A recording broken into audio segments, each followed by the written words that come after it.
একটু দম ফেলো মা। অনর্গল তো বলেই যাচ্ছ, বাবার কাছে দাও তুমি। রত্না বেগম মুখ কালো করে স্বামীর হাতে ফোন ধরিয়ে দিলেন। পিয়াস রহমান নিভিয়ে যাওয়া গলায় বললেন, ভালো করে পরীক্ষা দিবে মা, আর চিন্তা করো না, সবটা ভালো হবে। পিয়াস রহমানের এমন নিস্তেজ কণ্ঠস্বর শুনে পাখির মন ভার হলো। পিয়াস রহমানের শরীরটা কয়েকদিন যাবৎ ভালো যাচ্ছে না, ধীরে ধীরে কেমন জানি শুকিয়ে যাচ্ছেন। পিয়াস রহমানের চিন্তা মাথায় রেখেও পাখি জোরপূর্বক হাসি ফোটালো ঠোঁটের কোণে, বলল, দোয়া করবেন আব্বা। আমার দোয়া সব সময় তোমার সাথে আছে। পিয়াস রহমান কথাটা বলতে জয়ন্ত তালুকদার ফোনটা এক প্রকার কেড়ে নিলেন। ফোন কানে চেপে বললেন, ভালো করে পরীক্ষা দিবি পাখি, দেখিস তোর মামার নাম যেন না ডুবে। আমি খুব ভালো করে পরীক্ষা দিব মামা। অতঃপর শাহিদা বেগমের সাথেও পাখির কথা হলো। জয়ন্ত তালুকদারের সেই বাড়িতে এখন রত্না বেগম আর পিয়াস রহমানও থাকেন। সেদিন জয়ন্ত তালুকদার আর শাহিদা বেগম পাখি, রত্না বেগম আর জয়ন্ত তালুকদারের পায়ে ধরে মাপ চেয়েছিলেন। পিয়াস রহমান, রত্না বেগম, পাখি সবাই তাদের ক্ষমা করে দিয়েছিলেন। দেবেই বা না কেন? হায়াত মৌতের কথা তো বলা যায় না। আর কেউ নিজের ভুল বুঝতে পেরে যদি অনুতপ্ত হয়ে ক্ষমা চায়, তাহলে তাকে ক্ষমা করা উচিত। ক্ষমাও তো মহৎ গুণ। তারপর দুদিন বাদেই শ্রাবণ সেলিমকে পুলিশে ধরিয়ে দেয়। সেলিমকে পুলিশে ধরিয়ে দেওয়ার মতো যথেষ্ট প্রমাণ শ্রাবণের নিকট ছিল, তাই বেশি দিন সময় লাগেনি বাড়িটি চয়ন তালুকদারের নামে করে আনতে। চয়ন তালুকদারকে তাদের বাড়ি পুনরায় তার নামে করে দেওয়ার পর চয়ন তালুকদার রত্না বেগম আর পিয়াস রহমানকে তাদের সাথে রাখছেন। তারা যেন সেই আগের চয়ন তালুকদার আর শাহেদা বেগম নেই। কি বিস্তর তফাৎ চলে এসেছে তাদের মাঝে। বছর খানেক বাদে যে কেউ তাদের দেখলে হয়তো চিনতে পারবে না তাদের ব্যবহারে। পাখিও মাঝে মাঝে অবাক হয়, এতটা বদলানো সম্ভব? রত্না আর পিয়াস রহমানের একটু ভালোবাসা তাদের এতটা পরিবর্তন করতে সক্ষম হলো। তাহলে কি ভালোবাসা সব পারে? শ্রাবণ হাত ঘড়ি দেখল, 9:35। শ্রাবণ বিড়বিড় করে কিছু বলল। টক লেবু খাওয়ার পর মুখশ্রী যেমন কুঁচকে আসে, শ্রাবণের মুখশ্রীও তেমন দেখালো। পাখি সেই মুখশ্রীর দিকে তাকিয়ে কিছু বলতে গিয়ে থেমে গেল না, বরং থামিয়ে দেওয়া হলো তাকে। শ্রাবণ লোকজন তোয়াক্কা না করে পাখির ললাটে অধর স্পর্শ করালো। তা স্থায়ী থাকলো মিনিট সময়। অতঃপর পাখির মুখশ্রী দু হাতের আজরে নিয়ে বলল, this is the first step to fulfil your dream. I know you can, বউ পাখি।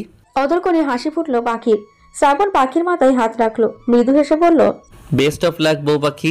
দেখতে দেখতে পাখির সবকটা পরীক্ষা বেশ ভালোভাবে শেষ হলো। আজ তার শেষ পরীক্ষা ছিল। আজকের পরীক্ষাও বেশ ভালো হয়েছে পাখির। হাস্যচল মুখে পাখি গেট পেরিয়ে গাড়ির সামনে হেলান দিয়ে দাঁড়িয়ে থাকা শ্রাবণের নিকট এসে থামলো। শ্রাবণের দিকে তাকিয়ে একগাল হেসে বলল, আজকের পরীক্ষা আরো অনেক ভালো হয়েছে। পাশ করবে তো? আমি কি ফেল করার মতো মেয়ে? না, একদম না। তাহলে বললেন কেন? এত ভালো তো ভালো না, তাই বললাম। পাখির ভ্রু তখনও কুঞ্চিত। শ্রাবণের ভনিতা সম্পূর্ণ কথাবার্তা পাখিকে ক্ষীণ বিরক্ত করলো। ক্ষীণ বিরক্ত কণ্ঠে বলল, মানে কি? মানে কিছু না। তুমি বাবাকে দেখতে যাবে না? বাবাকে দেখতে চাইলে কথা না বলে গাড়িতে ওঠো তাহলে। শ্রাবণের এই কথাটা বিরক্তি মাখা মুখে হাসি ফোটাতে সক্ষম হলো। পাখি শ্রাবণকে বলেছিল শেষ পরীক্ষার দিন পিয়াস রহমানের কাছে যাবে সে। পাখির কথা শ্রাবণ মনে রেখেছে, এই তো অনেক। পাখি লাফিয়ে গাড়িতে উঠে বসলো। শ্রাবণ গাড়িতে বসে গাড়ি স্টার্ট দেবে, তখনই তার সেলফোন বেজে ওঠে, তার নিজস্ব কর্কশ স্বর নিয়ে। শ্রাবণ ফোন হাতে নিয়ে দেখলো পিয়াস রহমানের নাম্বার থেকে ফোন। শ্রাবণ অদর কোণে মৃদু হাসি ফুটিয়ে বলল, বাবা ফোন দিয়েছেন, বলার দরকার নেই আমরা ওখানে যাচ্ছি আজকে, বরং সারপ্রাইজ দিব। তুমি কথা বলবে? দিন। বলো না আমরা যাচ্ছি। আচ্ছা, বলবো না। পাখি ফোন রিসিভ করে কানে চাপলো। ফোন কানে ধরতেই তার হাস্যজল মুখটা মুহূর্তেই ফ্যাকাশে হয়ে উঠল। সুশ্রী মুখশ্রী খানায় একরাশ মলিনতা এসে ভর করলো। চোখ জোড়া জুড়ে দখলদারি করলো চিকচিকে অশ্রুকণাগুলো। হাতে পায়ে শুরু হলো মৃদু কম্পন। শ্রাবণ পাখির অবস্থা দেখে চিন্তিত কণ্ঠে বলল, কি হলো বউ পাখি? পাখির হাত থেকে ফোনটা পড়ে গেল। কাপা কাপা কণ্ঠে বলে উঠল, আব্বা, আব্বা। চাপা কান্নার গুঞ্জন সারা বাড়ি জুড়ে ভেসে বেড়াচ্ছে। গ্রামের পাড়া প্রতিবেশীর জন্য বাড়িতে বোধহয় আর ছিটে ফোটা জায়গাও খালি পড়ে নেই। এক একজন মৃত ব্যক্তিকে দেখে চলে যাচ্ছেন, তো এক একজন বাড়ির লোকের সাথে দুঃখ বিলাসে নেমে পড়েছেন। মুখে আঁচল চেপে তাদের চাপা কান্নার শব্দই কেবল শোনা যাচ্ছে। উঠোনের মাঝখানে খাটিয়ায় সাদা কাফনে আবৃত পিয়াস রহমানকে শুইয়ে রাখা হয়েছে। মুখটা কেবল উন্মুক্ত রাখা হয়েছে। পিয়াস রহমানের মাথার কাছে বসে রত্না বেগম এক দৃষ্টিতে তাকিয়ে আছেন স্বামীর মুখের দিকে। অতি শান্ত তার দৃষ্টি। সেই দৃষ্টিতে কোনো ভাষা নেই, কেবল রয়েছে ফিরে পাওয়ার আকাঙ্ক্ষা। চোখের জলও শুকিয়ে দুগালে জলের রেখার দাগ বসে গেছে। রত্না বেগম পাথরের ন্যায় বসেছিলেন, তখন কেউ এসে পিয়াস রহমানের মুখ আটকে দিলেন। মৃত ব্যক্তির মুখ এতক্ষণ খুলে রাখতে নেই। পিয়াস রহমানের মুখ ঢেকে দেওয়ার পরও রত্না বেগমের ভিতর তেমন কোনো পরিবর্তন এলো না। একই ভঙ্গিতে অনিমেষ তাকিয়ে রইলেন সেদিকে। বাদ আসর পিয়াস রহমানকে গ্রামের স্থানীয় কবরস্থানে কবর দেওয়া হবে। আসরে রাজানো দিয়েছে, বেশ কিছুক্ষণ হয়েছে। লোকজন নামাজ শেষ করে ঘরে ফিরছে। শ্রাবণ পাশের মসজিদ থেকে নামাজ পড়ে বাড়ি আসলো। রত্না বেগমকে খাটিয়ার সামনে বসে থাকতে দেখে এগিয়ে আসলো রত্না বেগমের দিকে। রত্না বেগমের পাশে বসে ডেকে উঠল, মা। রত্না বেগম নিষ্প্রাণ দৃষ্টিতে শ্রাবণের দিকে ফিরলেন। শ্রাবণ সেই দৃষ্টির সাথে দৃষ্টি মেলাতে পারল না। বুক কেঁপে উঠল, মাথা নিচু করে নিল সে। কাঁপা কাঁপা স্বরে বলল, বাবাকে নিয়ে যেতে হবে মা। কোথায় নিয়ে যাবে ওকে? ও কোথাও যাবেন, আমার কাছে থাকবে। তোমরা যাও এখান থেকে, আমি ওকে দেখছি তো। মা, বাবাকে দাফন করতে হবে। কিসের দাফন করবে? কেন দাফন করবে? চলে যাও এখান থেকে, আমার কাছে থাকবে, আমার কাছে থাকবে, তুমি চলে যাও। পাগলের ন্যায় বিলাপ করতে করতে রত্না বেগম পিয়াস রহমানের খাটিয়ার দিকে এগিয়ে আসলেন। শ্রাবণ রত্না বেগমের ভাবভঙ্গি কিছুক্ষণ দেখে ভেতরে এসে সায়তা বেগমকে রত্না বেগমকে ভেতরে নিয়ে আসতে বলল। সায়তা বেগম রত্না বেগমকে ধরে ভেতরে নিয়ে আসলেন। রত্না বেগম তখনও বিড়বিড় করে নিজ ভাষায় বিলাপ করে যাচ্ছিলেন। খাটিয়া কাঁধে তুলে সবাই উঠে দাঁড়ালো। 2 কদম কি 3 কদম যেতেই পেছন থেকে পাখি ছুট লাগালো সেদিকে। শ্রাবণ পাখির শব্দ পেয়েও পেছন ফিরল না। পাখি পেছন পেছন যেতে যেতে কাঁদতে কাঁদতে চিল্লিয়ে উঠে বলল, আমার আব্বাকে নিয়ে কোথায় যাচ্ছেন আপনারা? আমার আব্বাকে নিয়ে যাবেন না, নিয়ে যাইয়েন না আমার আব্বাকে। আমার আব্বা। পাখিকে ছুটতে দেখে জুথিকা সালমা বেগম এসে পাখিকে ধরলেন। সালমা বেগম পাখিকে ধরে নিজের বুকের সাথে মিশিয়ে নিলেন। পাখি ফুপিয়ে উঠল সালমা বেগমকে ধরে। আমার আব্বাকে নিয়ে যাচ্ছে ওরা, আমার থেকে কেড়ে নিয়ে যাচ্ছে। আমি বাঁচবো কিভাবে আমার আব্বাকে ছাড়া? এক পর্যায়ে কাঁদতে কাঁদতে পাখি জ্ঞান হারিয়ে পড়ে রইল সালমা বেগমের বুকে। ঘণ্টাখানেক আগেও কোলাহলপূর্ণ বাড়িটা থমথমে হয়ে উঠেছে। মৃদুমন্দ কান্নার আওয়াজ ব্যতীত আর কোনো শব্দ নেই। রত্না বেগমকে তার ঘরে শুইয়ে রাখা হয়েছে ঘুমের ওষুধ খাইয়ে। পাখিকে তার রুমে নিয়ে এসেছেন সালমা বেগম। শাহেদা বেগম এসে পাখির চোখে মুখে পানির ঝাপটা দিয়ে জ্ঞান ফিরিয়েছেন। জ্ঞান ফেরার পর থেকেই মেয়েটা একদম নীরব নির্জীব হয়ে রয়েছে। মুখ দিয়ে একটি শব্দও বের করেনি। চোখ দিয়ে শুধু অনবরত অশ্রু গড়াচ্ছে। সালমা বেগম পাখির মাথায় হাত রাখলেন। পাখি ঘুরে চাইল সালমা বেগমের দিকে। সালমা বেগমের মুখটা দেখে পাখির বুকের হুঙ্কার যেন বেরিয়ে আসতে চাইল। সালমা বেগমকে শক্ত করে জড়িয়ে ধরল পাখি। সালমা বেগমের কাঁধে মুখ গুজে ফুপিয়ে উঠল। কাঁদতে কাঁদতে বলল, আব্বা কেন আমাকে ছেড়ে চলে গেল মা? কষ্ট হলো না আব্বার? আমার তো কষ্ট হচ্ছে মা, মৃত্যুর সমান কষ্ট হচ্ছে, বুক ফেটে যাচ্ছে আমার। আমি এখন কিভাবে থাকবো মা? আব্বাকে ছাড়া কিভাবে থাকবো? কেন চলে গেলেন আমার আব্বা? সালমা বেগমের চোখ জোড়ায় বর্ষণ নামলো। পাখির মাথায় হাত বুলিয়ে ক্রন্দনরত কণ্ঠে বললেন, আল্লাহ জিনিস আল্লাহ নিয়ে গেছেন পাখি। এত কাঁদলে তো তোর আব্বা আরো কষ্ট পাবে। পাখি মা আমার এবার কান্না থামা। বেআইনকে ঘুমের ওষুধ খাইয়ে ঘুম পাড়িয়ে রেখেছি। তোকে তো এখন তোর মার পাশে দাঁড়াতে হবে। তুই যদি এভাবে ভেঙে পড়িস তোর মাকে কে সামলাবে পাখি? উনি তো আরো ভেঙে পড়বেন। আমার মা কোথায়? বিছানার মাঝে চোখ বুজে পড়ে আছেন রত্না বেগম। চোখ পাশ গড়িয়ে তখনও স্বচ্ছ পানি চিকচিক করছে। অবাক হলো পাখি, তার মা কি ঘুমের মাঝেও কান্না করছে? পাখি রত্না বেগমের মাথায় হাত রাখলো।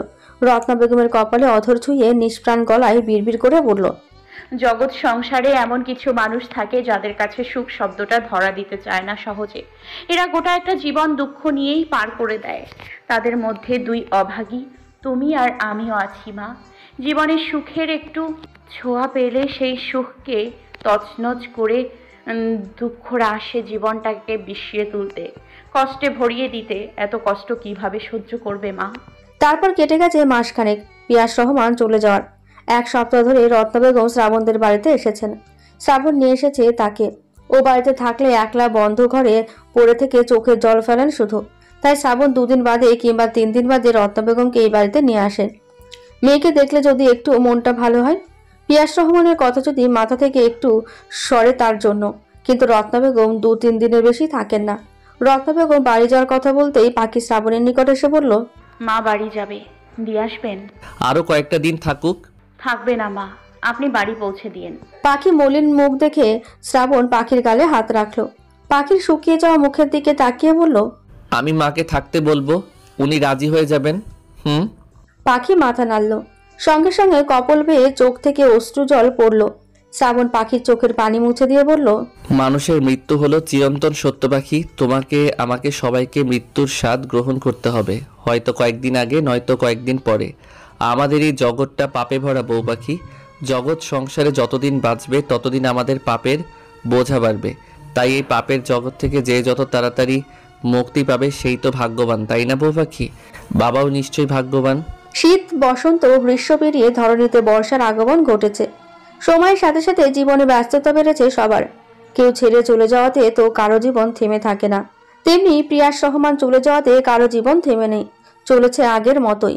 সবকিছু সেই আগের মতো হলেও প্রতিনিয়ত হয়তো নিশিরাতে কারো মন ভালোবাসার মানুষটার জন্য কাঁদে, কাউকে বাবার শূন্যতা পোড়ায়।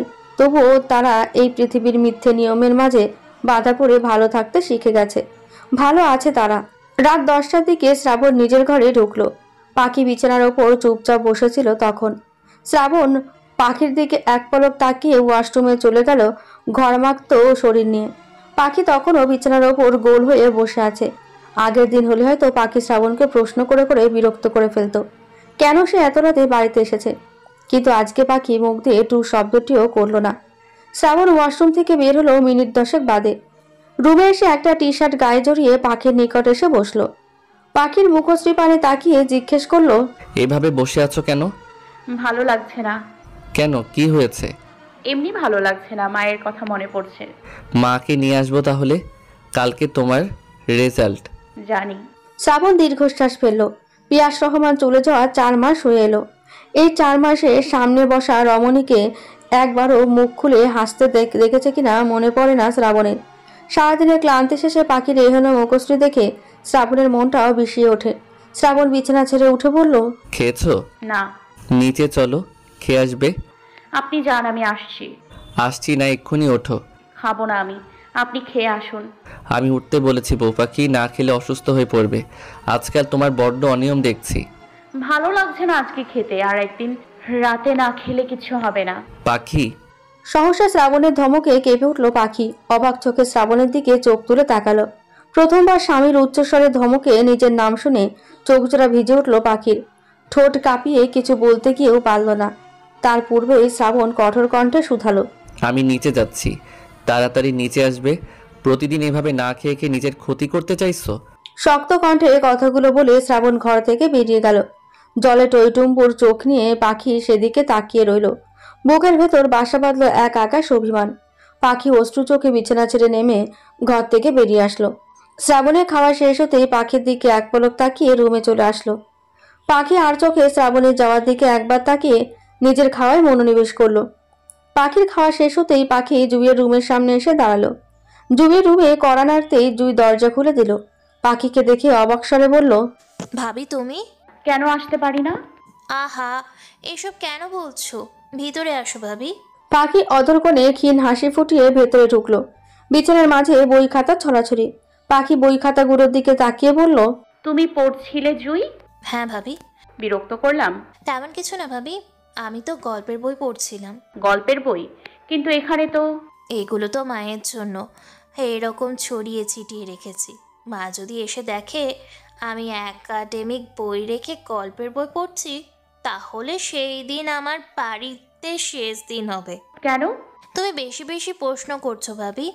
এখন যদি আমি তোমাকে বলি একাডেমিক বই না পড়ে গল্পের বই পড়তে পড়তে আমি পরীক্ষায় ফেল করে বসে থাকি, তাহলে এটা নিতান্তই লজ্জাজনক বিষয় হবে না আমার কাছে?